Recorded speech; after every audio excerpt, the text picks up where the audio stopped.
நயன்தாராவின் அசத்தும் lineup. இந்திய சினிமாவில் 23வது ஆண்டை கொண்டாடி கொண்டிருக்கிறார் நயன்தாரா. 2003 மலையாளத்தில் சத்யன் அந்தியாக்காட்டின் மனசினக்கரை மூலம் அறிமுகமானவர். 23 ஆண்டுகளுக்கு பிறகும் ஹீரோயினாகவே வலம் வந்து கொண்டிருக்கிறார்.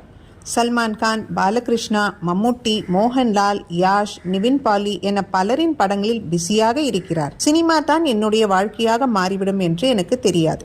ஒவ்வொரு ஃப்ரேமும் ஒவ்வொரு காட்சியும் இன்று என்னை செதுக்கி இருக்கிறது.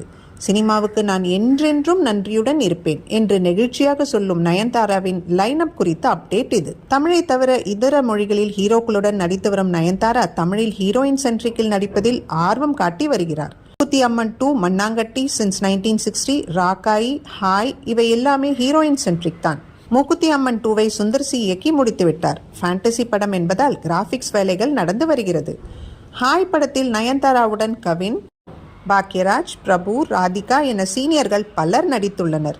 இதன் படப்பிடிப்பு நிறைவடைந்து விட்டது. முதல் சிங்கிள் மே மாதம் முதல் வாரத்தில் வரும் என எதிர்பார்க்கப்படுகிறது. யாரடி நீ மோகினி போல் இது ஒரு காதல் கதை என்கிறார்கள். தெலுங்கில் பாலகிருஷ்ணாவோடு 4வது முறையாக கைகோர்த்திருக்கிறார். பாலகிருஷ்ணாவின் 111வது படத்தின் அறிவிப்பில் பேரரசுக்கு ராணி வந்துவிட்டார் என்று அவர் கமிட்டானதை அறிவித்தனர். சென்ற நவம்பரில் தொடங்கப்பட்ட இந்த படப்பிடிப்பு ஹைதராபாத்தில் மும்முரமாக நடந்து வருகிறது. இதற்கு முன் பாலகிருஷ்ணாவோடு ஸ்ரீராமராஜ்யம், சிம்ஹா, ஜெய்சிம்மா ஆகிய படங்களில் நடித்திருக்கிறார். பாலிவுட்டில் ஷாருக் கானின் ஜவான் படத்திற்கு பிறகு இப்போது சல்மான் கானோடு ஜோடி சேர்கிறார்.